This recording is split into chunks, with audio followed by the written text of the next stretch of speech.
So I did my project primarily in Illustrator and then I finished it up in Photoshop. I came into this project knowing nothing at all about Illustrator, and I learned quite a bit about the software as a whole and about really the entire Adobe suite. And so my first couple weeks I learned about Illustrator, and I watched tutorials and I figured out basically how all the things work. And I could have done more with this project. I finished kind of early, and I did more than I had ever imagined that I would be able to. So this is it's just this picture. And then so here's the Illustrator version of it. As you can see, it's a little bit more basic in this version, as I haven't added the Photoshop effects yet. So the first thing I did to create this is I made the shapes, and to make the shapes you use the pen tool, and then you outline it around, and then it creates a shape. And you can edit the shapes individually, as you can see here. I can move the whole shape instead of just part of it. And to do all of this, and it looks all correctly, what I had to do was I had to make it so then it snaps to the grid.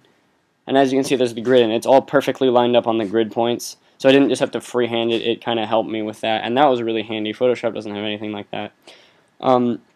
And I had to make them shapes so that the gradient, as you can see, the R and the color gradient would work.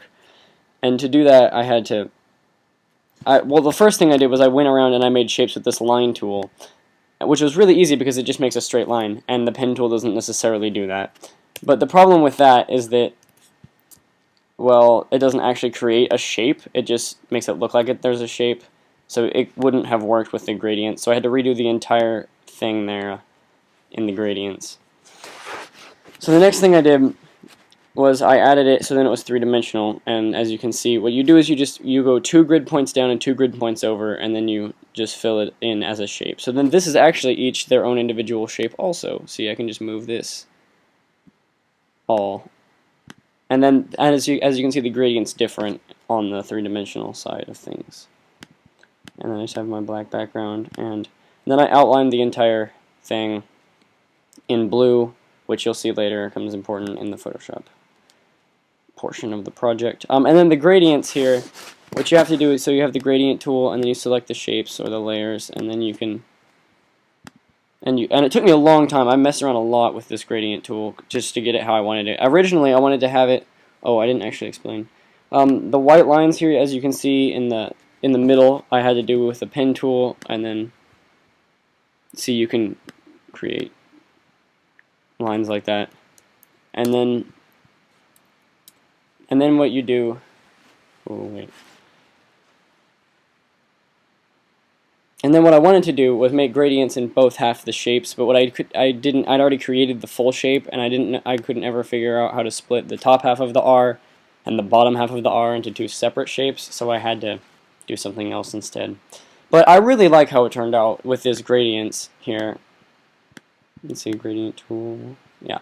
So and and then you can choose. You can see that there is options for the colors and the amount of color, and then where the gradient is, and it took me. I messed around for maybe a couple days just trying to get the 2 different gradients fitting together, working really well.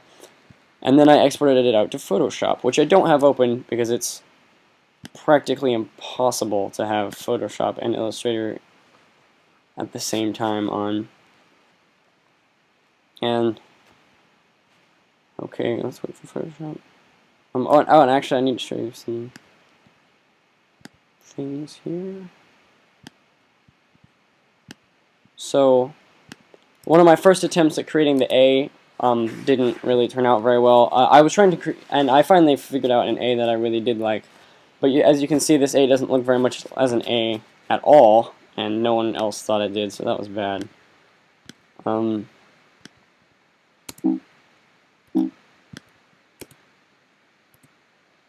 No, that's it without the gradient there. Oh, where is it? Come on. And then at one point I accidentally created this, and I have no idea what happened there. See, I had a lot of trial and error throughout my whole project, just trying to figure out what I wanted and trying to fit it into the correct parameters. So, open this.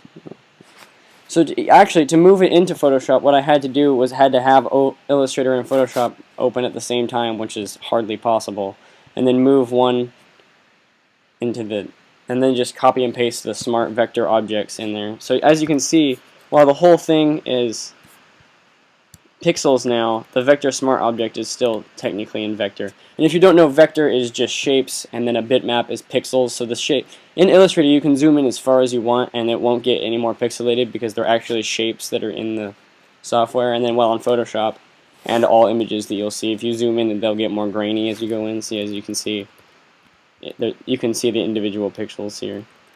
And so then what I did in Photoshop was I just kind of ended up with some finishing touches. I added the background layer of this space, and I added a bunch of motion blur effects, which would be, let's see, render motion.